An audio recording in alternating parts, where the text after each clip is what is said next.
오늘 우리에게 주시는 하나님의 말씀은 디모데전서 1장 12절에서 17절까지 보겠습니다. 신약성경 디모데전서 1장 12절에서 17절까지입니다.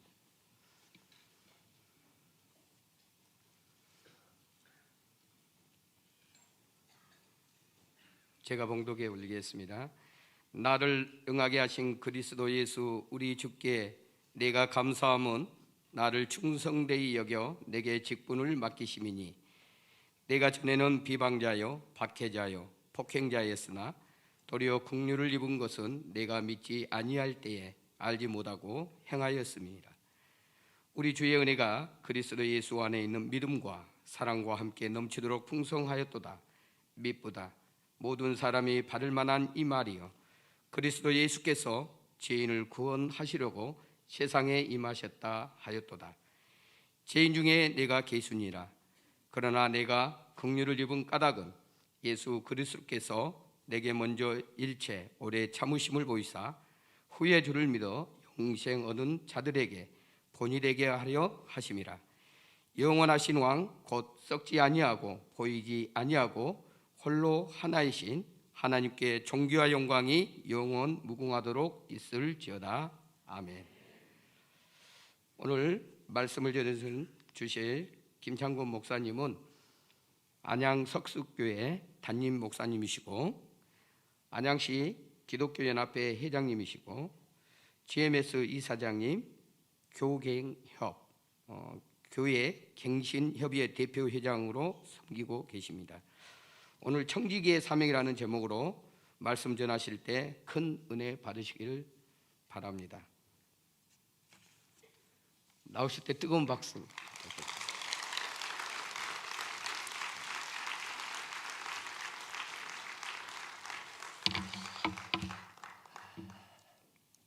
반갑습니까? 별로 안 반가우신 것 같아요. 반갑습니다. 새해 복 많이 받으시기 바랍니다. 지금 소개했던 저는 현재 안양석수교회 담임 목사인 것은 확실하고요. 지금 앞에 다른 소개들은 전부 이전 소개입니다. 현재가 아니고 역임했던 일들인데 그건 그렇게 중요한 것 같지는 않은 것 같고요. 2023년도가 시작된 지 오늘이 며칠째죠? 날짜는 기억하시네요. 6일이 되었는데 올해는 뭔가 좀 다른 것 같습니까? 별로 답이 없어요. 올해도 작년 12월 31일과 시간의 연장일 뿐이다라고 생각이 들기도 합니다. 매년 그런 생각을 많이 해봅니다.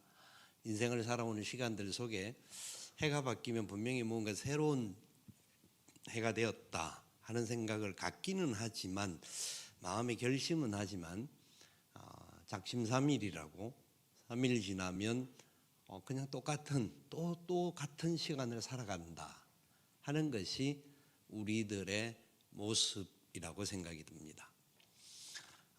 그 이유는 여러 가지가 있다고 보여져요. 오늘 바울이 자신이 고백을 하기를 과거의 자신에 대한 고백이 있고 현재의 고백이 있습니다. 과거의 자신의 모습을 잊지 않고 있다라는 겁니다. 과거의 자기가 어떤 상태였던지에 대한 분명한 자신의 모습에 대한 인식이 잊혀지지 않고 있다라는 겁니다.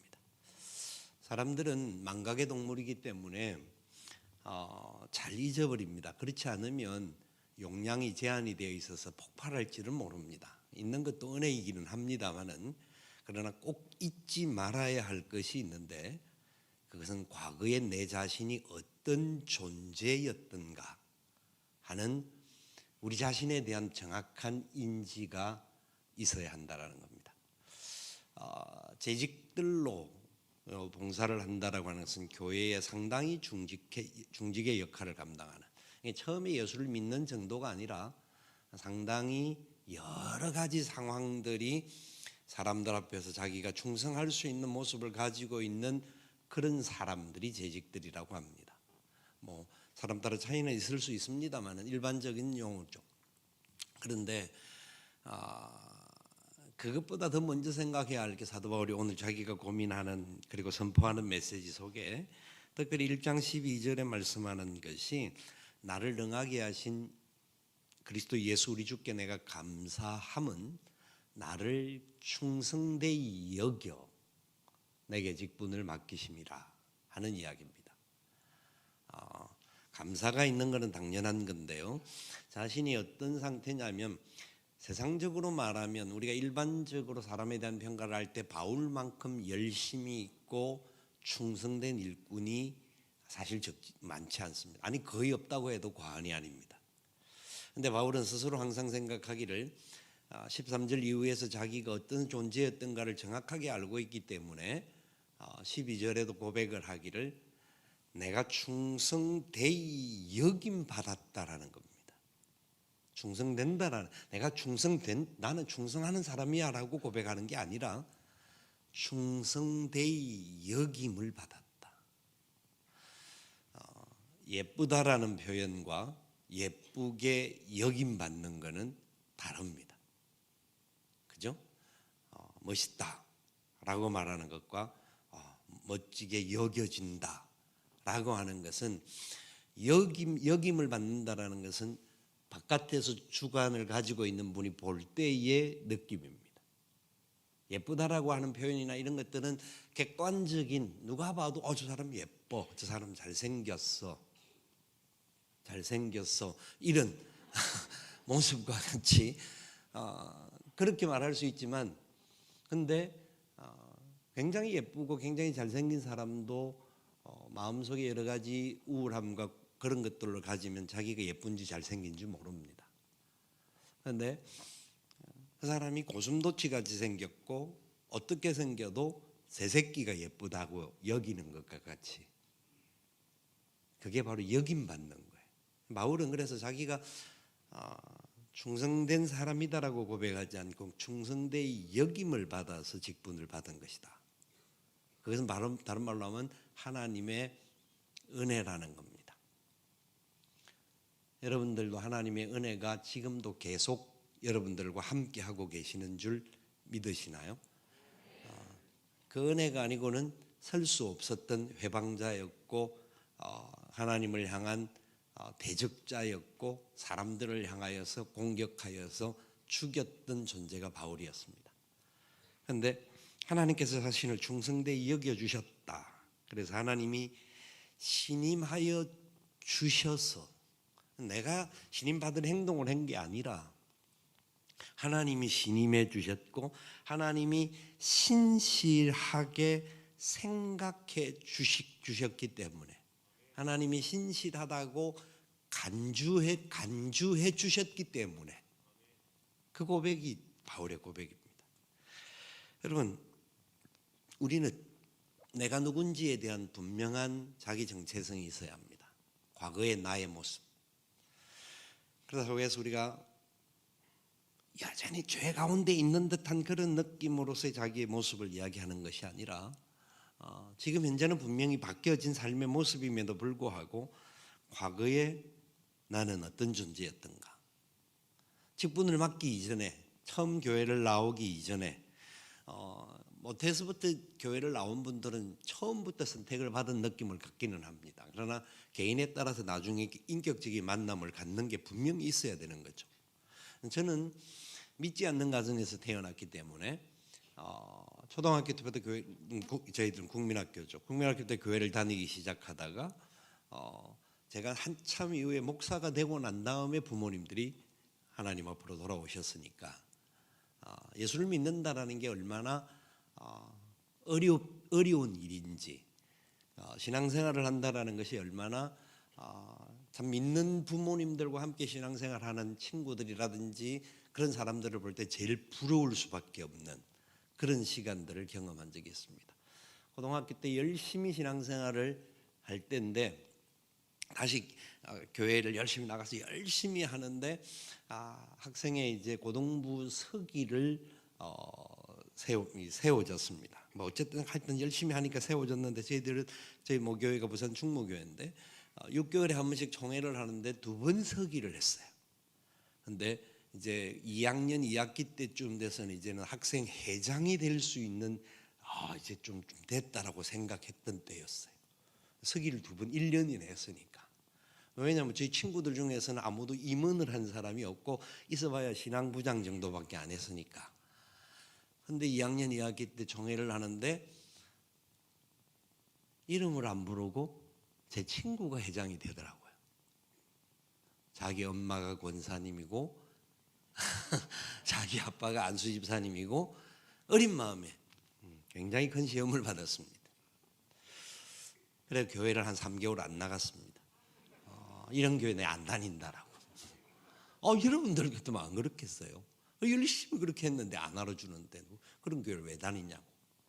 진짜 그랬습니다.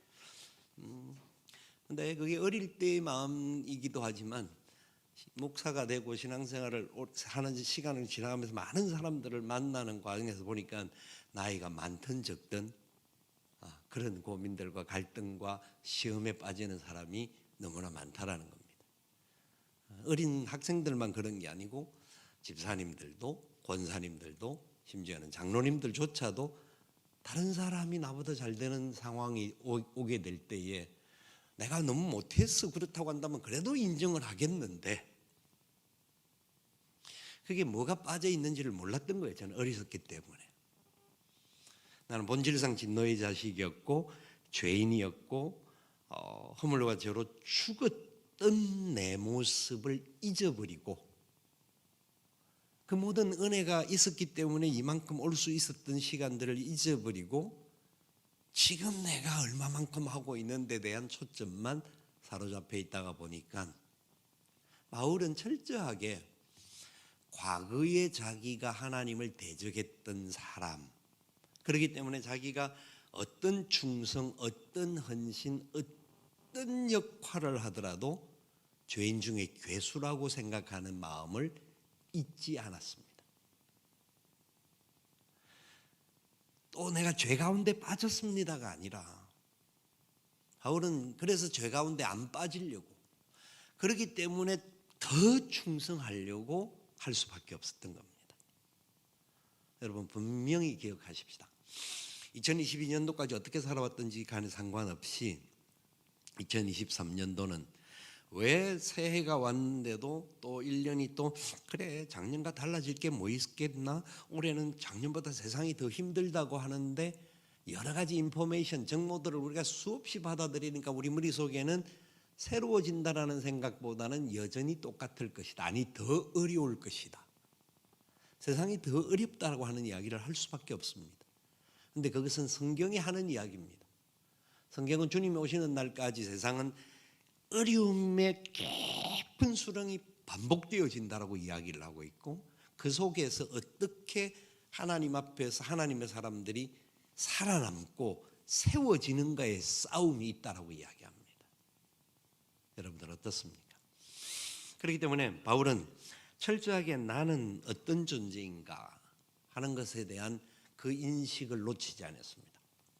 그래서 과거의 내가 그런 존재였는데 현재 나는 어떤 존재였는가? 우리가 너무나 잘 알듯이 고린도후서 5장 17절을 보면 바울은 이전 것은 지나갔으니 보라 새 것이 되었다라고 자기를 고백하면서 자신이 하나님으로부터 새로 지음받은 새로운 피조물이라고 말합니다. 여러분 우리 너무나 잘 아는 성경이에요. 이 새로운 피조물이라는 말은 New Creation이라고 말합니다. 새롭게 어떻게 되었다? 창조된 존재. 여러분 창조라는 것은 무에서 유가 되는 게 창조입니다. 하나님만이 하시는 겁니다. 그렇죠? 아멘. 마스크를 쓰고 있으니까 뭐 답을 하는지 안 하는지도 모르지만은 하여튼 정 안 되면 조는 신용이라도 고개라도 끄덕끄덕 해야 이제 커뮤니케이션이 잘 될 거라고 생각합니다. 그런데 바울은 분명히 고백하기를 자기가 새로운 피조물이라는 고백을 합니다. 이 말은 내가 조금 변화되었다가 아니라 나라는 존재가 예수 믿기 전에 나와 예수 믿은 이후에 나는 완전히 새로운 존재다. 우리는 아직까지 그 단계까지 못 갔는지 몰라도 완전히 새로운 존재라고 고백하는 고백들이 그렇게 강하지 않은 것 같습니다. 여러분, 직분을 맡는다라는 것이 그것은 역할의 문제지 위치의 문제는 아닙니다. 위치의 문제는 우리가 완전히 새로운 피조물로 바뀐 것만이 정확한 위치입니다. 그것은 모든 사람들이 같습니다. 우리 그리스도인들은 예수 그리스도로 말미암아 완전히 새롭게 지음받은 바 된 새로운 피조물이다.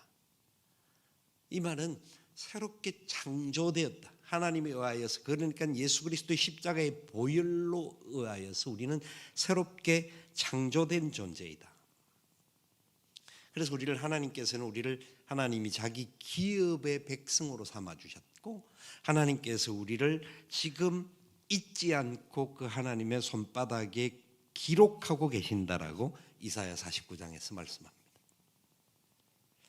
중요한 것은 우리는 손바닥에 기록하는 습성들이 있잖아요. 갑자기 적어야 할 때, 또 학생 시절에 해봤던 분들도 있잖아요. 왜 손바닥에 왜 적습니까? 제일 가깝게 뭔가를 볼 수 있도록 하기 위해서인데, 왜 하나님께서 손바닥에 기록하셨다, 그래서 너를 잊지 않는다, 그렇게 말씀하고 있을까요? 이거는 은유적인 표현입니다만은 하나님이 저와 여러분을 한순간도 잊지 않는다라는 겁니다. 이것은 우리가 잘하든 못하든 똑똑하든 덜하든 상관없이, 충성하든 안 하든 상관없이, 충성 덜해도 사랑하신다. 아멘. 확실한 겁니다.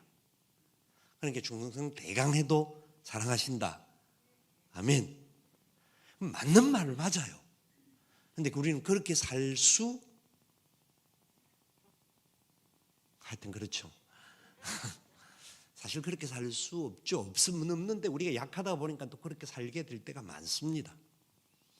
근데 바울은 그래서 맡은 자의 구할 것은 충성이라고 말하는 이유가, 내가 본래 충성되이 여김을 받았기 때문에 그 은혜가 너무나 크기에 충성할 수밖에 없다, 이 고백입니다. 내가 충성했으니까 하나님 인정받았기 때문에 더 인정받으려고 충성한다는 게 아니라, 새로운 피조물로 되어진, 그래서 새로운 하나님의 은혜가 우리 안에, 그렇기 때문에 우리에게는 진짜 예수를 바로 믿는 믿음이 있어야 되는 겁니다.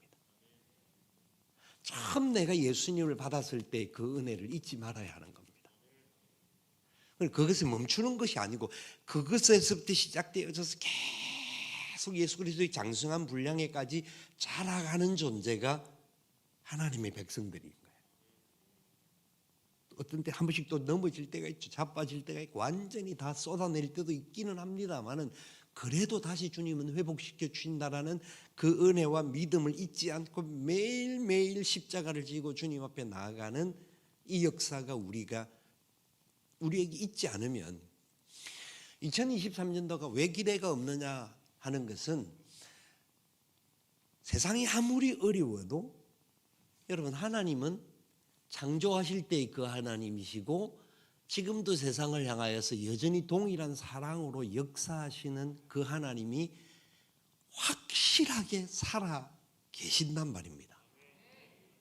근데 하나님이 변함이 없으신데 우리는 세상이 움직이는 힘이 더 크다고 생각하니까 기대감이 없는 거예요. 진짜 하나님 믿는다고 하면, 하나님 저와 여러분을 손바닥에 기록하셨다고 하는데, 우리를 하나님께서 어떤 존재로 여겨주시냐면 언약의 백성이고 이 세상의 이방의 빛으로 세워주시겠다라고 약속하고 있어요. 이방의 빛으로 이사야 42장 6절에 우리를 세우시는 하나님이, 그래서 우리로 말미암아 하나님이 찬송 받으시겠다고 하시는데, 성경에 수많은 약속이 그 약속이지 않습니까? 그렇다면 우리 삶이 어제와 오늘이 달라질 수밖에 없는 거예요. 하나님께서 우리를 칭호를 허락하시고 우리 하나님이 우리 이름을 기억하고 계시고,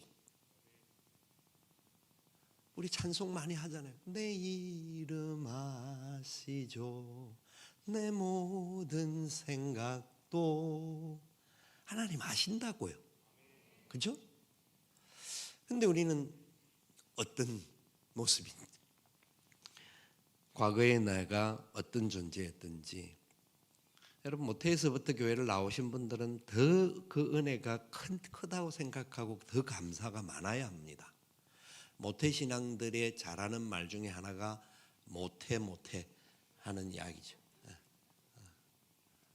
근데 진짜 모태신앙이 받은 복은 너무나 큰 겁니다.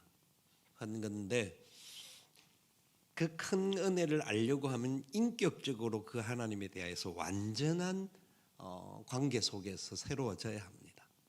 그래야만 하나님의 은혜 가운데서 우리가 더 온전히 나아갈 수 있어요. 하나님께서는요, 강한 자를 사용하지 아니하시고, 하나님은 똑똑한 사람을 사용하지 아니하시고, 하나님은 실력 있는 사람들을 사용하지 않으십니다. 맞습니까? 맞는 것 같기도 하고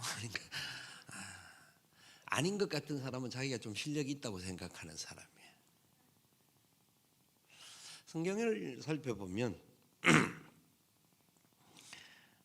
약한 자를 들어서 강한 자를 부끄럽게 하시고 미련한 자를 들어서 지혜로운 자를 부끄럽게 하시는 하나님 약속하셨잖아요. 고린도전서에서 그렇게 말씀하고 계시거든요. 여러분 다윗이 8째 아들입니다. 그죠? 8번째 아들 맞죠? 그러면 형이 몇 명이죠? 7명이에요. 그 당시 사회에서는 형님이 청청시야에 있다라고 하는 것은 다윗이 사무엘이 자기 집에 왔을 때 집에 있었습니까? 없었습니까? 어디가 있었죠? 네, 양떼 지키러 가 있었어요. 여러분 이것을 보고 다윗이 굉장히 성실하다고 말할 수 있는데 틀린 부분은 아닐 수 있습니다만은 한 면은 잘못 보는 것은 다윗이 성실한 부분은 분명히 있는 것은 맞습니다. 그런데 다윗은 8째 아들 정도였다고 한다면 그 집안의 모임에 있어서 없어도 괜찮은 아들이었습니다. 끼일 자리가 아니었다라는 겁니다. 그러니까 형님들부터 있는데 사무엘 선지자가 오신다고 하는데 다윗이 진짜 믿음의 사람이라고 하면 선지자를 만나고 싶은 마음이 있어야 됐을까요? 없어야 됐을까요? 집에 목사님이 신방 온다는데 도망가야 될까요? 있어야 될까요? 여러분 우리가 다윗 생각하면 너무나 이 선입견이 강해서 좋은 점들만 생각을 한단 말이에요. 근데 사실은 다윗은 자기 존재 자체가 인정을 받을 수 없는 고대 근동 사회 속에서는 장자의 위치는 대단한 겁니다. 모든 것에 배나받을 수 있었고 집안에서 인정받는 거나 모든 것이 다른 겁니다. 그런데 사무엘 선지자가 볼 때 자기 큰형 엘리압에서 시작해서 쭉 그 형들을 보는데 사람들이 괜찮았습니까? 안 괜찮았습니까? 굉장히 괜찮았습니다. 사무엘은 보고는 다 그냥 기름을 붓고 싶을 정도로 그 형들이 괜찮았어요. 모습도 그렇고 뭐 여러 가지 상황들이 볼 때 우와 이 정도면 했는데 하나님은 뭐라고 했죠? 아니다. 언제까지? 다윗이 올 때까지. 에서가 똑똑했을까요? 야곱이 똑똑했을까요? 여러분 성경을 보시면 야곱은 우리가 닮고 싶은 사람이 될 수가 없는 사람이었어요. 그렇잖아요. 태어날 때부터 태어나서 계속 에서는 남자답기는 했잖아요. 굉장히. 근데 왜 하나님께서는 진짜 사람들을 쓰실 때 보면 우리가 어떤 상황에서 실패를 했기 때문에 쓰시는 것이 아니라 하나님은 실패자를 쓰시고 약한 자를 쓰시고 미련한 자를 쓰십니다.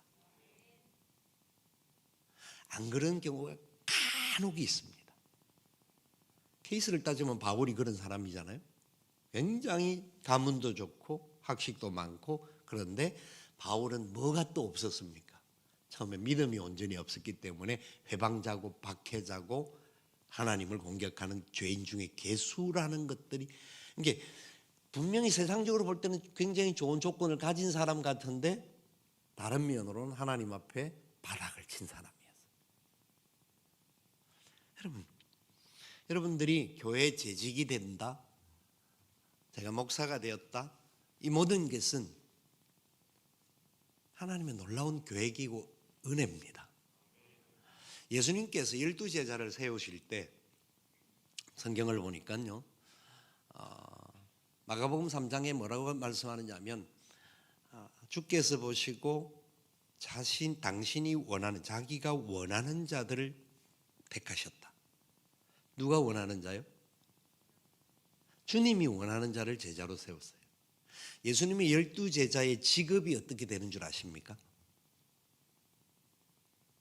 예수님이 12제자의 직업군,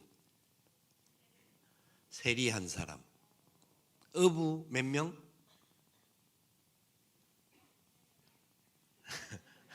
세네 명 하면 뭐 사람이 세네 명 하면 안 세워지잖아요. 4명. 그다음에 또 한 명칭이 또 나오는 사람이 한 사람 돼 있어요. 열심당원. 열심당원이라고 나오고 나머지 6사람은 직업이 뭔지 없어요. 직업, 그 당시에 뭐 직업군이 뭐 필요가 없어서 없는지는 몰라도 직업이 없다라고 표현되어질 때는 그 당시는 변변치 못한 사람이었어요. 어부도 그 당시적으로는 경제적으로 굉장히 약하고 어려운 상황은 아닙니다. 베드로가 무식하다고 말하는데 베드로는 선주의 아들이었고 본인도 선주였습니다. 그렇잖아요. 베드로는 배를 버려두고 주님을 따랐잖아요. 자기 배였어요. 이스라엘 가면 베드로 집이 굉장히 좋아요. 옛날에 베드로 집이라고 하는 그게 진짜 그건 정확하게 우리가 안 가봐서는 고증은 해놓고 만들어 놓으니까 그렇다고 보는 건데요. 그렇게 볼 때에 베드로는 그래도 그 중에 괜찮은 사람, 일반적으로 세상적으로 볼 때 그 정도였습니다. 그렇다고 한다면 베드로의 기준으로 봐도 예수님의 제자들 중에서는 엘리트는 아무도 없었습니다. 희한하잖아요. 훨씬 그 당시에 학식도 능력도 뭐 여러 가지 재원들도 많은 사람이 있었는데도 불구하고 예수님은 제자를 세우시는데 가룟 유다까지 뽑으시는 게 주님이 잘못 뽑으셨나 싶을 정도로, 그것은 가룟 유다는 주님의 어떤 특별한 다른 우리에게 보이시기 위한 상징적인 문제가 있는 건데요. 그건 뭐 설명이 지금 상황은 아닌 것 같고요. 그런 걸 볼 때 주님이 제자를 세우고 그들이 나중에 사도가 되는데 마띠아도 포함되어지지만 마띠아는 사도행전에 한 번 이름이 등장하고 난 이후에 성경에 이름이 안 나옵니다. 예수님이 12 제자 중에서 성경에 이름이 한 번 나오고 안 나오는 사람이 제법 있습니다. 그런데 그분들이 나중에는 세계를 변화시키는 하나님의 일꾼으로 쓰임을 받습니다. 사도 요한을 제외하고 11사도가 전부 다 순교합니다. 아시죠? 11사도가 순교한 거. 근데 우리가 알기를 너무 많이 알아가지고 감격이 별로 없어요. 너무 많이 알아가지고. 그러니까 순교라는 단어가 너무 쉽게 우리에게 다가와요. 근데 순교라고 하는 말은 아무나 할 수 있는 게 아니에요. 하고 싶어서 할 수 있는 것도 아니에요. 근데 그가 가지고 있는 기본적인 위치가 어떤 상황이었던가에 대한 인식을 계속 강조합니다. 제가 왜 말씀 좀 길게 드리냐면, 저와 여러분 잊지 말아야 할 것. 저는 제가 믿지 않는 가정에서 태어나서 어릴 적에 7살 때 엄마 손에 붙들려서 절에 가서 엄마가 옆에서 열심히 기도하는데 그 옆에서 무릎을 꿇고 앉아서 있던 장면이 지금도 생생합니다. 그런 믿지 않는 가정에서 태어나서 저희 어머니는 열심히 기도하셨던 분입니다. 대구 팔공산에 가서 그 산바위 밑에서 그 대구 팔공산에 큰 절이 있는데 거기서 가서 열심히 기도했습니다. 자식들 잘 되라고. 자식들 잘 되라고 기도했는데 자식들이 너무 잘 돼갖고 목사가 2명이나 나왔습니다. 세상 잘 먹고 잘 살라고 기도를 했는데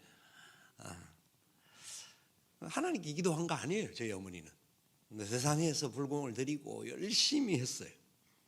근데 그런 상황에서 하나님의 은혜로 진짜 은혜가 아니었으면 저는 아까 이력을 소개를 하셨지만 그 이름은 더 화려한 것들이 많습니다만은 근데 그거는 사실은 역할을 위해서 하나님 맡겨주신 거였지 본래 저라고 하는 존재는 사람 앞에 서는 것조차를 굉장히 힘들어했던 사람입니다. 고등부 때 그 서기 했다고 했지 않습니까? 그 당시에는 서기들이 앞에 나와서 출석을 불렀습니다. 저희 고등부가 제법 많았습니다. 한 100명이 넘었는데 그 당시만 해도 그래서 막 출석을 부르는데 앞에 서서 출석 부를 때 사시나무 떨떨 이렇게 사람들 앞에 선다라는 자체가 부모님도 안 믿는 데다가 교회를 나간다는 것 갈 때마다 항상 부끄럽고 이게 그랬던 사람입니다. 앞에서 설 수가 없었던 사람이었습니다. 근데 어쨌든 하나님께서 건져내 주셨고 또 충성되이 여기셔서 직분을 맡겨주셨고 목사로 세워주셨고 이래저래 세워주셔서 지금까지 왔습니다. 사역의 길을 올해까지 치면 연수로 45년을 하고 있습니다. 몇 살이나 되었을지 추측해 보셔도 됩니다.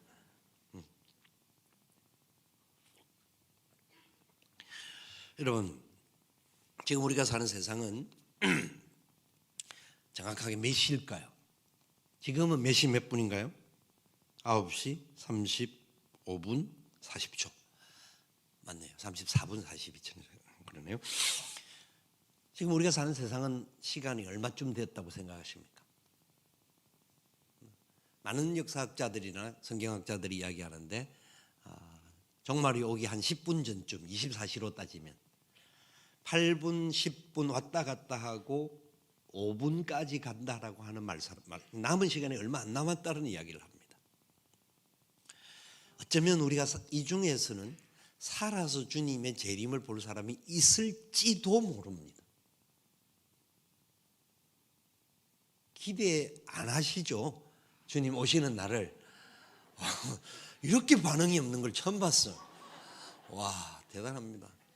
주님 안 오시면 좋겠다 이런 마음으로 그냥 굳건하게 믿음을 가지고 있는 것 같습니다. 오늘 밤에 주님 오시면 좋습니까? 안 좋습니까? 아직까지 세상이 좋은 게 너무 많아서 아직 주님 조금만 더 있다 오세요. 이게 우리 마음인 것 같아요. 근데 무조건요 주님은 오시면 좋은 겁니다.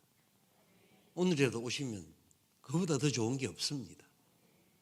근데 주님이 반대로 오시는 것과 우리가 가는 것과 같은 개념입니다. 여러분 왜 우리가 그 좋은 나라에 지금 못 들어갈까요? 안 들어가고 하나님 보면요 어떤 사람들은 일찍 불러가는 분도 있습니다. 그렇죠? 제 조카도 옛날에 8살 때 하나님 불러가 그때 경험한 적이 있었는데요. 그리고 괜찮다고 하는 분들 중에서 빨리 제 친구도 6년 전에 하나님 불러서 천국에 간 친구가 있습니다. 너무 괜찮은 친구인데 너무 괜찮아. 모든 사람들이 괜찮다고 여기는 친구였는데 하나님 불러서 먼저 갔습니다. 왜 그럴까요? 왜 그럴까요? 바울이 고백하기를 자기는 빨리 천국 가고 싶다. 그게 바울이 소원이었습니다. 빌립보서 1장에서 고백하는데 근데 천국 가고 싶은 것이 소원인데 천국 가지 못하는 이유가 있다면 아직 내게 할 일이 남았기 때문이다. 내가 해야 할 일이 있기 때문이다. 살아있다라고 하는 것은 다른 말로 무슨 일이다? 할 일이 남았다. 직분을 받았다라는 것이 바로 그 말입니다. 할 일이 있다라는 겁니다. 할 일. 누구의 할 일? 주님의 일. 주님이 원하는 일이 뭔지를 해야 한다라는 겁니다. 내 일을 할 것이 아니고 주님의 일을 해야 하는 것이 우리의 모습입니다. 마지막 때는 바르게 예수를 믿고 온전하게 걸어가는 사람들에게는 핍박이 다가온다고 이야기합니다. 여러 가지 부분에 대한 하나님께서 말씀하시는 부분이 있는데, 왜냐하면 여러분, 세상과의 싸움은 힘의 논리로 싸우는 것이 아닙니다. 우리는 세상과 싸울 때 영적인 전쟁을 하는 사람들이지 힘의 논리로 싸우는 사람들이 아닙니다. 힘을 더 가져서 해야 할 것도 그 어떤 부분에는 맞는 것 같이 여겨지지만, 힘을 가지고 싸우면 더 큰 힘과의 세력 싸움이 나기 때문에 이기면 내가 힘이 있어서 이긴 줄로 착각합니다. 약한 자를 주님이 세우신 이유가 내가 힘이 없다라는 것을 근본을 아는 사람이기 때문에 그 싸움을 이기게 되면 그 싸움은 누가 이기게 해주셨다? 하나님이. 아멘. 그 싸움은 누가 이기게 하셨다? 예수님이 지금 하늘 보좌 우편에서 나를 위하여 기도하고 계시는 것 때문에, 나를 위해 십자가에 죽으셔서 주님께서 이미 사망 권세를 이기셨기 때문에, 그리고 성령님이 지금도 나를 위하여 탄식하며 기도하고 계시는 것 때문에, 내가 이유가 아니라 하나님의 은혜 때문에 이 싸움에서 이겼다라고 고백하는 겁니다. 약한 자는 그 고백이 가능한 겁니다. 다른 말로 약하다라는 말은 믿음이 있는 자라는 겁니다. 약하다라는 말은 은혜가 무언지를 경험한 사람을 이야기합니다. 약하다라는 것은 비실비실하다라는 것이 아닙니다. 철저하게 그 은혜 때문에 사는 사람들이다. 예수님께서 베드로를 신앙 고백을 할 때에 바요나 시몬아 내가 복이 있다, 내게 이것을 알게 하신 하나님께 감사한다라고 하면서 베드로라고 하는 이름, 반석이라는 이름을 줍니다. 베드로가 굉장히 놀라운 신앙 간증을 해서 반석이라는 이름을 받습니다. 그것은 진짜 하나님의 은혜의 축복을 흘러가게 하는 통로가 되게 하실 것이라고 주님이 말씀하셨던 겁니다. 그런데 주님이 그 다음에 계속 제자들에게 뭐라고 말하느냐면, 내 나라는 여기 속한 것이 아니다, 내 나라는 여기 이 땅에 속한 것이 아니다. 하나님 나라에 대한 이야기를 굉장히 많이 하셨습니다. 그래서 핍박에 대한 이야기들을 하는데, 그 중에 마태복음 5장에서 우리가 너무나 잘 아는 대로 믿는 사람들은 어떤 사람들이냐, 어떤 할 일이 있는 사람이냐, 세상의 소금이고 세상의 빛이라는 겁니다. 소금이 맛을 잃으면 어떻게 된다고요? 버려지고 밟힐 뿐이다. 맛을 잃지 않으면 어떻다? 설명 안 하지만 반대적인 말입니다. 역할을 한다. 맛을 잃지 않아야 역할을 한다. 우리가 세상에서 예수 믿는 사람, 교회, 세상이 욕을 한다. 이유가 뭐다? 맛을 잃었다. 집사로서의 맛을 잃었고, 장로로서의, 권사로서의, 목사로서의 맛을 잃었다. 맞습니까? 인정할 수 없습니까? 나는 죽어도 인정 못하겠다. 그런 분 있어서도 괜찮습니다. 그런데 주님은 반드시 말은 너희들의 착한 행실을 통하여 세상에 너희들이 나의 제자인 것을 알게 할 것이다. 우리가 진짜 바로 산다고 하면 세상이 우리를 안다라는 겁니다. 모르는 경우도 있지만 언젠가는 반드시 주님이 하신 말씀이잖아요. 그렇죠? 사람이 만들어낸 이야기가 아닙니다.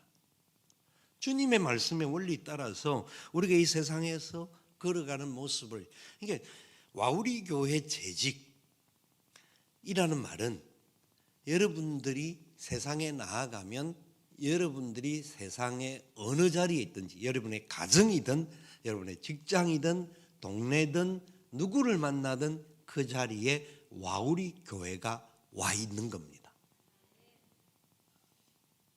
그렇잖아요. 그런데 직장 가가지고 우리 간단하게 뭐 옛날에 그런 이야기들을 많이 했는데, 직장 가서 요새 정식적으로 막 이렇게 식사할 때 이렇게 기도하는 사람 찾아보기가 어려운 세상입니다. 뭐 요새는 이렇게 안 와도 되긴 하죠. 정확하게라도 눈 감고 기도하는 사람이라도 괜찮은데, 대다수의 사람들이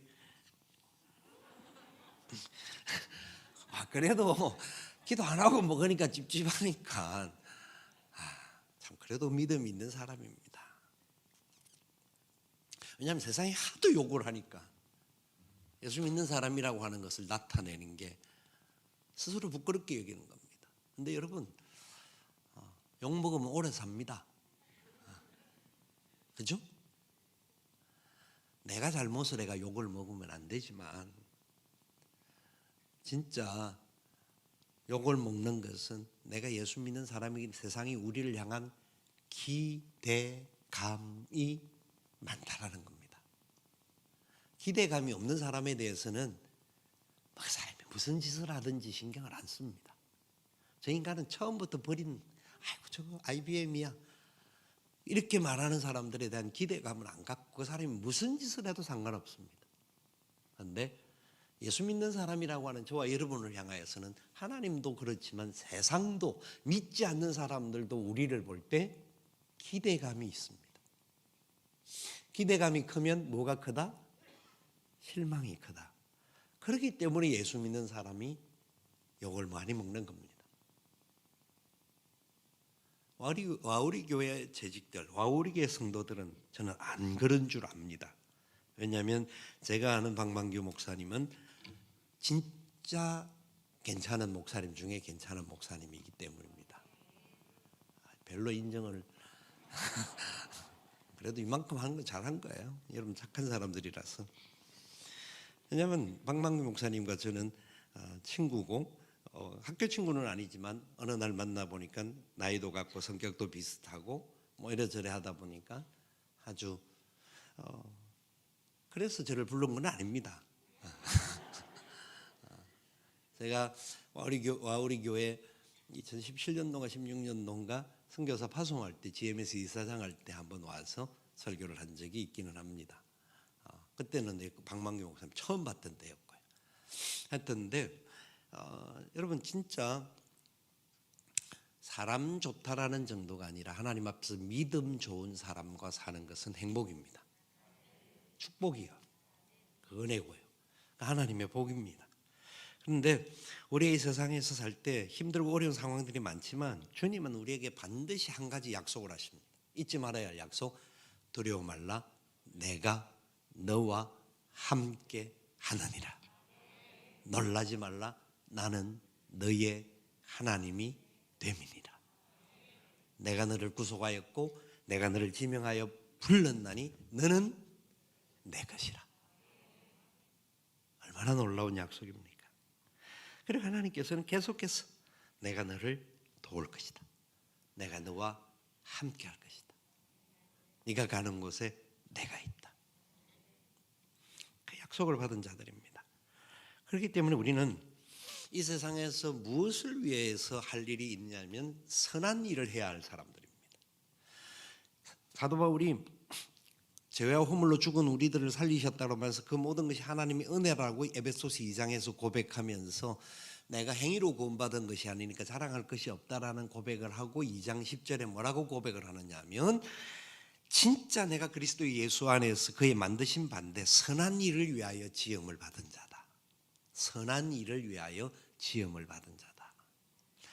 단순한 착한 일 정도가 아니라 예수님을 닮는 착한 일을 위해서 지음받은 사람이다. 우리 그리스도인들은 선한 사람들이 되어야 합니다. 누가 너희 이웃이냐? 선한 사마리아 사람 예를 들었지 않습니까? 주님께서 누가 너의 이웃이냐? 선한 사마리아 사람 예를 드시고 너희들도 가서 이와 같이 하라. 그렇게 선포하셨잖아요. 그러니까 선한 일을 하라. 주님이 희생해 주신 것이 선한 일이었습니다. 십자가의 죽으심이 선한 일이었습니다. 우리를 향하여서도 세상을 향하여서 십자가를 지고 가서 세상을 향하여 세상을 위하여 죽으라는 겁니다. 우리는 죽으라고 안 죽으려고 발버둥을 칩니다. 죽으라고 싸우는 이유가 안 죽으려고 싸웁니다. 죽으면 부활의 영광이 있고 죽으면 많은 열매를 맺는다라고 이야기합니다. 한 알이 미리 땅에 떨어져 죽으면 열매를 맺지 죽지 않으면 열매를 맺을 수 없다라고 성경은 분명히 선포합니다. 우리 알고 너무나 잘 아는 이야기예요. 가장 선한 일이 뭘까요? 제가 재직도 훈련과 직분자들에 대한 훈련을 시키면서 찾아보니까 가장 선한 일이 뭐냐고 찾아보니까 우리가 쭉 다른 많은 일도 있지만 섬기고 교회 안에 섬기는 일도 이런저런 있지만 주님이 명령하시는 것을 순종하는 겁니다. 주님의 마지막 지상 명령은 영혼을 구원하는 것이 가장 선한 일이다. 재직들은 교회 안에서 일을 하는 사람이기는 하지만 그것으로 끝이 멈추는 사람이 아니라 나를 통하여서 세상이 예수 앞으로 돌아오는 일에 1번지에 서 있는 사람이다. 아멘. 보니까 우리 교회는 100명을 전도하겠다고 하는 분이 231분인가 하여튼 그 붙어 있던데요. 요 중에도 계시잖아요. 그죠? 그까지는 근데 너무 그렇게 과감하게 그렇게 하지 마시고요.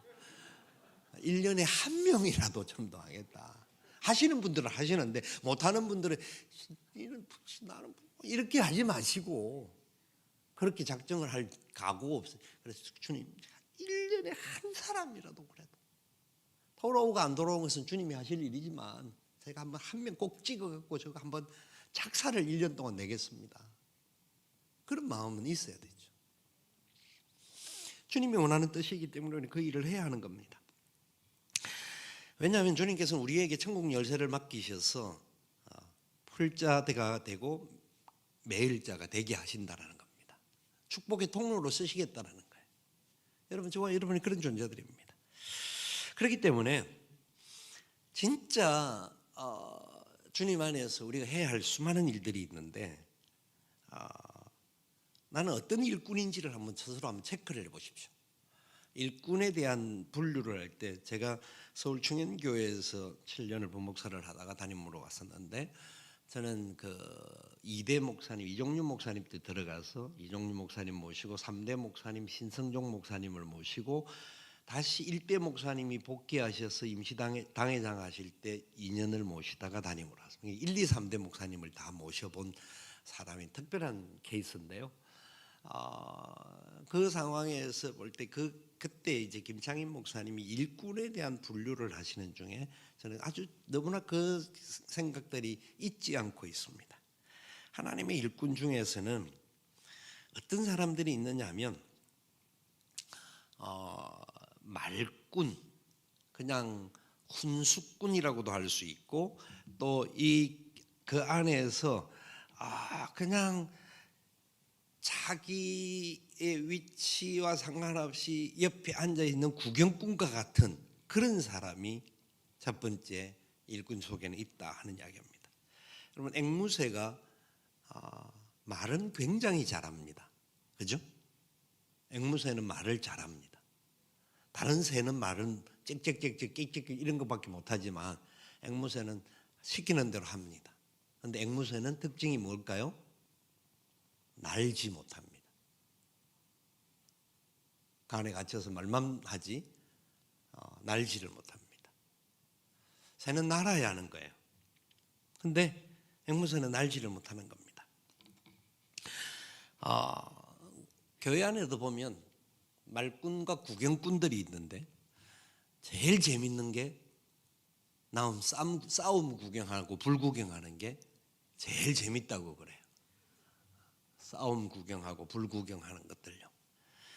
그리고 어깨 넘어서 보면 자기는 안 하면서 뒤에서 이렇게 보면 다 보이는 것 같은 사람이 있습니다. 그래서 말로 조지는 사람이 있습니다. 그래서 말로 그렇게 하면서 하는 말이 나는 뒤끝은 없어. 뒤끝은 없어 하면서 막 말을 해야 되는데 그 말로 막 그렇게 나불대는 사람이 뒤끝까지 있으면 인간이 아닙니다. 원래 말을 막 직설적으로 하는 사람은 뒤끝 없습니다. 왜냐하면 지는 시원하니까 얼마나 시원한지 모릅니다. 그런데 보면 교회는 그런 사람들이 꼭 있습니다. 여러 가지 상황들 속에서. 그런데 성경은 교회 일꾼은 반드시 무엇을 세워야 하는가? 덕을 끼쳐야 한다. 덕을 끼쳐야 한다. 은사를 가진 사람도 은사를 주신 이유가 뭐냐니까 고린도전서 14장에서 덕을 세우는 일이다. 내가 무엇을 가졌다, 은사가 있다, 능력이 있다를 자랑하기 위함이 아니라 공동체의 덕을 세우기 위함이다. 왜냐하면 은사라는 말은 하나님 주신 선물이라는 겁니다. 그 선물이 지금 주어진 것이 은사입니다. 프리젠트라고 하는 단어가 선물이라고도 하고 지금이라고 현재라고 하는 개념과 같은 거잖아요. 그렇기 때문에 하나님이 우리에게 각양의 은사를 주신 겁니다. 재직으로서의 각양의 직분을 허락하여 주신 것은 그걸 통하여서 무엇을 하라고요? 덕을 끼치라는 겁니다. 사람들에게 진짜 제대로 된 역할들을 하라는 겁니다. 그런데 교회 일을 하다가 보면 저는 지금 있는 교회 담임 목회를 올해 연수로 27년 차 들어갑니다. 이제 만 26년이 다 되어 가는데요. 저희 교회는 25년도가 70주년입니다. 25년도가 70주년이고 제가 2대 목사입니다.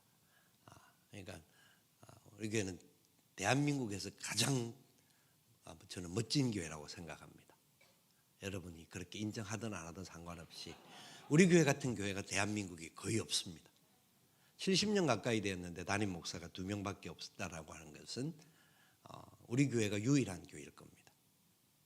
그런 저는 뭐 교회의 규모나 크기나 이런 것들은 큰 의미가 없다고 생각합니다. 대형 교회도 있어보고 어느 아주 작은 교회도 있어보고 하면서 진짜 하나님 앞에서 교회가 가지고 있는 영향력이 뭐냐, 하나님의 몸으로서의 역할을 어떻게 감당하는 것인가 하는 것들을 많은 고민을 했던 사람이기 때문에, 그래서 교회 안에서 어떤 사역들을 감당하든 어떤 일을 하든 말만 하는 사람들이 진짜 힘듭니다. 안 하면 그냥 가만히 지켜보고라도 아니면 기도라도 하고 가만히 있으면 되는데, 어떤 인간은 기도는 열심히 하는데 일하면 꼭 겐세이를 넣는 그런 사람들이 있습니다. 저는 기도하면 하나님이 음성이 들려줘야 하는데 기도하면 자기 의가 더 많이 나오는 사람들이 있다는 것을 간혹 느낍니다. 기도하면 하나님 앞에서 무릎 꿇고 겸손해야 되잖아요. 철저하게 주님을 닮아가야 하는데 끝없는 자기 주장을 포기하지 않는 사람들이 있습니다. 우리의 주장이 옳을 수 있습니다. 어떤 경우에는 옳을 수 있지만 옳다고 해서 절대 진리는 아닙니다. 옳을 수 있어도 공동체에 문제가 된다고 한다면 약간 멈추어 주는 것도 괜찮습니다. 그런데 옳다고 끝 숨 넘어가는 사람이 있습니다. 끝까지 주장한다고. 그것은 공동체를 어지럽게 하는 일이기 때문에 하나님이 기뻐하지 않는다고 생각합니다. 여러분, 교회에 여자에 대한 이야기를 디모데전서 3장 11절에 하는데, 이것은 지금 우리가 말할 때는 권사라고 하는 직임으로 바꿔도 괜찮다라고 해석을 하는데요. 여자들 다 이와 같이 정숙하고 모함하지 아니하며, 이 말이 꼭 따라 붙습니다. 이게 고린도 교회 같으면 좀 다른 상황으로 해석이 되지만 디모데전서에서 말하는 것은 직접적으로 여자들이 하는 말이 아니라 목회적으로 정리해 준 말씀이기 때문에 이 메시지가 굉장히 중요한 내용입니다. 정숙하다라는 말은 잘 아는 이야기고, 모함하지 아니한다라는 말은, 모함한다라는 말은 참소한다, 수군 그린다라는 말입니다. 빌립보스에도 보면 그 모함하는 사탄이 우리를 참소하는 내용이 나오는데요. 그것은 수군 그리는 뭔가 조금만 티만 보여도 지적하는 경우를 모함한다, 참소한다라는 표현으로 씁니다. 그런 사람이 되지 말라라는 거예요. 그러니까 공주가 되지 마라. 공주. 권사님들은 알죠? 공주가 뭔지. 안 쓸랍니다. 해석은 안 할 겁니다. 그냥 영이 오는 분들은 깨달으시고 못 오는 분들은 그냥 나가 공주인가 봐, 좋아요, 이렇게 하셔도 괜찮습니다. 그 다음에 이렇게 수군거리지도 말을 뿐만 아니라 절제하며 모든 일에 충성된 자가 되어야 한다, 그렇게 이야기합니다. 우리는 하나님의 일꾼이기 때문에 우리가 행하는 모습이 진짜 우리의 습관이 제2의 천성이 된다라고 하는 말을 좀 되새길 필요가 있습니다. 평상시에 말을 예쁘게 한다든지 평상시에 마음을 예쁘게 쓰는 사람들은 그게 더 아름다워지게끔 갑니다. 그런데 나는 뒤끝이 없어라면서 계속 뒤끝 없다고 말하는데 저는 질문을 해보고 싶습니다. 뒤끝이 없다고 한다면 예수님은 진짜 믿고 계신지, 예수님을 믿는다고 하면 예수의 영이 우리 안에 있는 사람인데 성령이 계신 분인데 왜 자꾸 내가 뒤끝이 없다고 생각합니까? 하나님 보실 때는 네가 뒤끝이 있다고 보는데,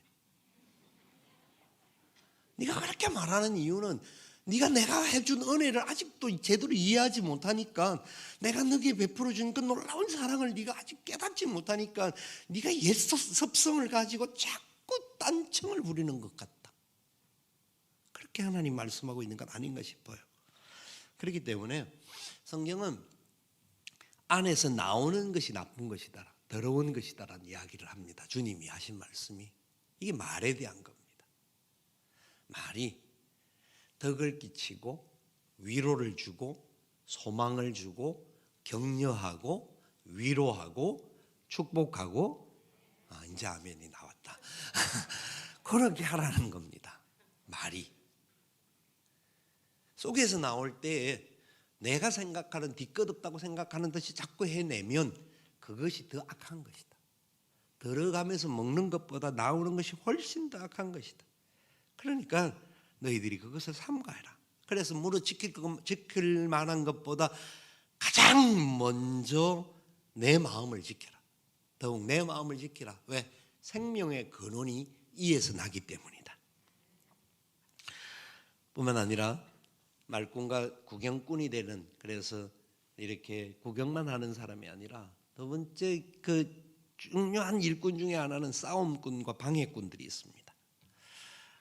얼마나 모든 것에, 여러분 베드로가 부름을 받았을 때 그 감격, 그리고 부름 받고 난 이후에 십자가 주님을 부인하기 전까지의 베드로의 상태를 설명하면요, 베드로는 열심히 특심한 사람이었습니다. 그렇죠? 열심히 특심한 사람이었고, 베드로는 자기 생명을 걸고 주님을 따르겠다라고 선포한 사람입니다. 나중에 그게 잘못되어졌지만, 그런데 베드로의 마음은 그 마음이었습니다. 생각은 그래도 그 순간까지는 그래도 내가 목숨 걸고 주님을 따르겠다라고 했던 존재였습니다. 그렇죠? 베드로가요, 주님 앞에 신앙 고백을 하고 바요나 시몬 내가 복이 있다라는 축복을 받고 난 이후에, 주님, 저 사람들은 다 주님을 안 따르고 버릴지라도 저는 목숨을 걸고 주님을 따를 것입니다.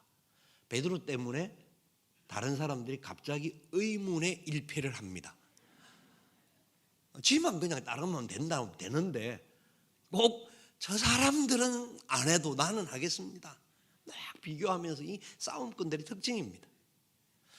베드로가 너무나 주님께 귀한 신앙 고백을 요한복음 21장에서 하거든요. 신앙 고백을 하고 난 다음에 주님이 그래 내 양을, 네가 나를 사랑하느냐, 그래 내 양을 먹이라, 내 양을 채라, 내 양을 먹이라고 말씀하셨는데 베드로가 또 그때 옛 습성이 나옵니다.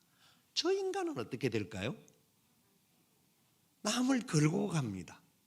그렇죠? 요한에 대한 이야기예요. 주님이 뭐라고 합니까? 그 인간은 지가 알아서 가고 하나님이 알아서 데려갈 거니까 니는 네 할 바 하나 잘해. 남 너무 간섭하지 마.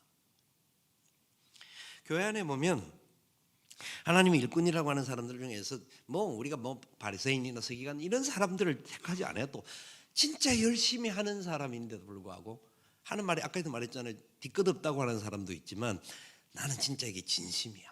그리고 열심히 특심입니다. 여러분, 열심히 있어야 되죠? 열심히 해야 되죠? 맞아요.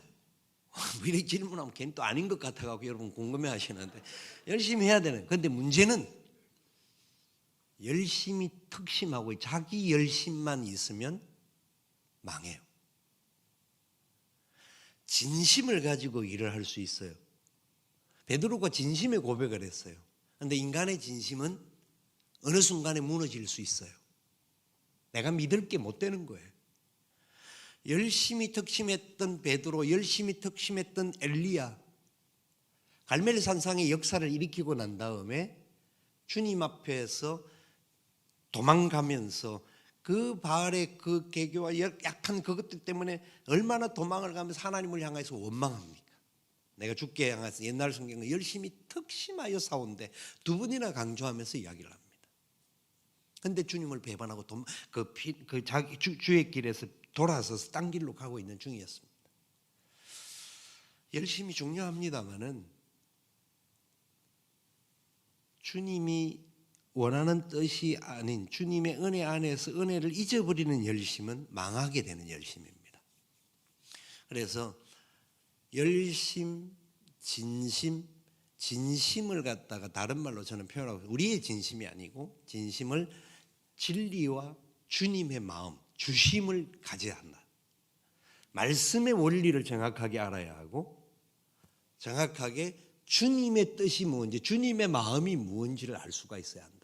어떤 일을 하든지 돈이 얼마나 드느냐가 우선이 아니고 주님이 이 일에 어떤 마음을 가지고 계실까, 성경이 우리에게 어떤 약속을 하고 계시는가, 그것에 따른 순종할 것이 하나님의 일꾼들이 해야 할 사명입니다.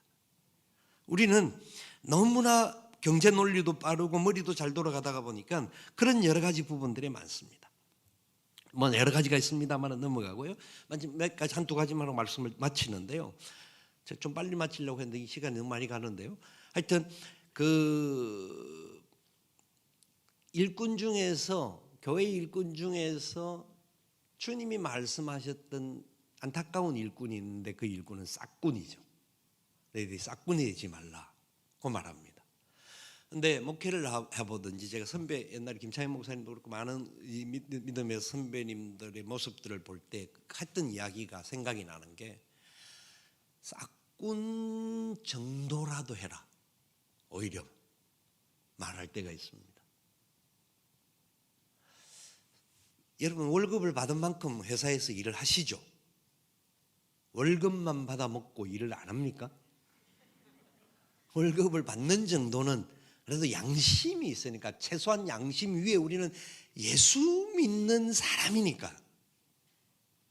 회사에서 월급 받는데 월급 받는 만큼도 못하는 사람이면 안 되죠. 그렇죠? 그런데 월급을 주는 만큼 일하는 사람을 싹꾼이라고 말하는 겁니다. 싹꾼은 싹을 받는 만큼 하는 겁니다. 자기 계산이 앞서는 케이스죠. 근데 교회 안에는 사실은 월급을 안 준다, 나는 월급 안, 사역자들이나 월급 받지, 나는 안 받는다. 예, 여러분, 안 받는 게 복입니다. 아멘? 별로 하면 안 되는가 본데. 그러면 신학을 하세요. 신학을 하시면 돼요. 교회에서 월급을 받고 싶으면. 절대로 저는 신학을 마지막 침대원 졸업할 때 하나님, 제가 마지막 이 목회 안 가면 안 되겠습니까? 라고 조건을 한번 내걸어 본 적이 있었습니다. 아무 말씀도 안 하시더라고요. 말씀하시면 뭔가 대꾸를 하고 좀 할 건데 아무 말씀도 안 하시길래 알겠습니다 하고 그냥 목사가 된 거예요. 진짜 싹을 받는다라는 것은 굉장히 부담이 되는 경우가 많습니다. 그런데 우리는 그 싹 때문에 일하는 사람이 아니라, 진짜 우리가 일꾼인 이유는, 하나님이 일꾼 청지기인 이유는 다른 어떤 물질을 받는 것 때문에 하는 것이 아니라, 나 같은 죄인을 살리시고 구원하셔서 나 같은 죄인을 주님께서 충성되이 여기셔서 직분을 맡겨주셨기 때문에, 그래서 충성하는 겁니다. 그래서 저는 한 번도 교회가 나에게 월급을 준다, 어느 직분자, 교회 어떤 속건들이 나에게 준다고 생각하지 않습니다. 지금도 여전히 하나님께서 내게 먹을 것을 주시고 필요한 것 주신다.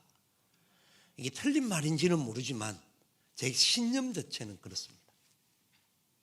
감사하죠. 교회에 대해서 있지만, 그런데 하나님께서 때를 따라 채우시고 책임져 주시고 기름 부어 주신다. 여러분, 목사만 그렇습니까? 여러분들도 마찬가지입니다. 여러분들의 직장과 여러분의 모든 삶의 자리에서 하나님께서 여러분들을 책임져 주시는 겁니다. 우리가 섬길 수 있고 봉사할 수 있다는 것은 너무나 큰 복입니다. 그래서 주님께서는 주는 자보다, 받는 자보다 주는 자가 뭐다? 더 복이 있다. 그게 하나님의 원리입니다. 그 하나님의 원리를 아는 사람이라고 한다면 진짜 명령 따라 순종할 수밖에 없습니다. 그리고 죽도록 충성하고 난 이후에 고백할 수 있는 것은 누가복음 17장 10절 말씀에 뭐라고 말하느냐면 이와 같이 너희도 명령받은 것을 다 행한 후에 이르기를 우리는 무익한 종이라 우리가 하여야 할 일을 한 것뿐이라 할지니라. 아멘. 이 무익한 종이다라는 말은 천한이라는 의미를 가진 겁니다. 천하다. 하여야 할 일을 한 것뿐이다. 일꾼이라고 하는 이 헬라어에 나오는 성경의 일꾼, 주님의 종들에 대한 일꾼에 대한 고백을 뭐라고 표현을 하느냐면 배 밑바닥에서 노를 젓는 사람이다. 그렇게 표현합니다. 노 젓는 사람. 그게 그 헬라어 단어를 일꾼에 적용을 하고 있습니다. 여러분, 노를 젓는 사람은 배가 어디로 가는지 알까요, 모를까요? 알까요, 모를까요? 모른다, 안다, 두 가지 다 있습니다. 그죠? 최종 목적지는 반드시 무언가 원하는 대로 갈 것인데 지금 졌는데 어디로 가는지 모릅니다. 왜냐하면 배 안에 우리가 말하는 이런 보트 자유롭게 두 사람이 타서 뭐 데이트할 때 졌던 그런 배 말고 그 당시 노예선들을 말하죠. 노예선들을 밖에 보이지 않고 배 밑바닥에서 노를 젓습니다. 노를 저을 때 그 명령하는 사람 따라서 빠르게 하고 채찍질을 내치면 노예들은 빠르게 질 수밖에 없습니다. 천천히 하면 설렁으로 저어야 합니다. 오른쪽 하면 오른쪽 저어야 되고 왼쪽 하면 왼쪽 저어야 합니다. 자기 의지는 요만큼도 없습니다. 이 배가 그리고 어디로 가는지도 모릅니다. 당장은 밖의 상황이 어떤 상황이 펼쳐진지도 모릅니다. 저어라 서라 순종하는 사람이 일꾼이다라고 이야기합니다. 하나님 앞에 우리의 모습은 우리의 생명을 걸고 주님을 위해서 헌신하고 충성할 수 있다는 사실이 얼마나 감사한 일인지 모릅니다. 앞으로 어디로 가는지 몰라서 답답해 죽겠다고 좀 가르쳐달라고 그런 종들이 간혹 있어요. 그런 종들이 있으니까 또 이제 또 설명도 해주기는 하는데 교회가 2023년도 와우리 교회가 가는 길은 하나님이 인도하실 것입니다. 그리고 그 일에 하나님께 담임 목사를 세우시고 당회를 세우시고 하나님의 종들을 세우셔서 그 일을 하게 하십니다. 다른 분들은 어디로 가느냐 마느냐 막 노선을 결정할 사람들이 아닙니다. 가자 하면 가면 됩니다. 서라 하면 서면 됩니다. 재직 헌신 예배다 하면 나오면 됩니다. 오늘 보니까 별로 많이 안 오신 것 같아요. 그렇죠? 아니 뭐 모르겠어요. 저는 숫자는 모르겠어요. 그런데 좌우정 그렇다라는 거예요. 그러니까 실제로 멍청한 것 같지만 멍청한 게 아닙니다. 가장 진리에 따르는 사람들입니다. 순종할 수 있는 사람은 하나님의 진정한 삶의 모습들을 이루어가는 사람이라는 겁니다. 여러분 뭐 다른 많은 실제적인 이야기들 많은 것들을 있지만 그것보다 저는 이 본질적인 싸움에서 2023년도 붙들려 가면 하나님께서는 저와 여러분들을 약한 줄 알아요.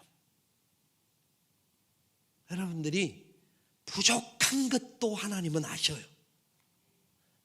별로 아멘 안 하는 분들은 자기는 안 부족하고 안 약하다고 착각하시는데 우리는 본질적으로 약하고 부족한 존재예요. 또 넘어질 수 있어요. 실패할 수도 있어요.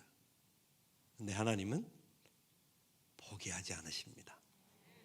여러분을 끝까지 붙들어 주실 것이고 여러분 한 사람 한 사람을 통하여서 여러분의 가정에서부터 시작해서 교회 여러분의 공동체 안에서 그리고 우리 전체적인 교회 안에 그리고 이 화성과 경기도와 대한민국과 열방을 향하여서 하나님은 역사하실 것입니다. 그 역사 앞에 2023년도 송구영신 예배를 드리는 그 순간에 하나님 감사합니다. 부족했지만 이렇게 그래도 하나님 손에 붙들리게 해주신 것 감사합니다. 믿음으로 달려오게 하신 것 감사합니다. 감사의 고백이 마음껏 나타나는 2023년도 되기를 주님의 이름으로 축원을 드립니다. 말씀을 생각하며 한번 기도하기를 원합니다. 하나님, 우리와 함께 하시되 나 같은 부족한 종을 사용하시고 하나님 영광으로 인도하여 주시옵소서. 우리를 통하여서 주님 영광 나타나게 하시고 하나님의 귀한 뜻을 이루어가는 축복의 통로로 사용하여 주옵소서. 우리 때문에 한 영혼이라도 주께 돌아오게 하시고 열방이 주 앞으로 돌아오는 은혜의 역사가 있게 하여 주시옵소서. 우리 간절한 마음으로 주님 한번 부르고 기도의 자리로 나아갑니다.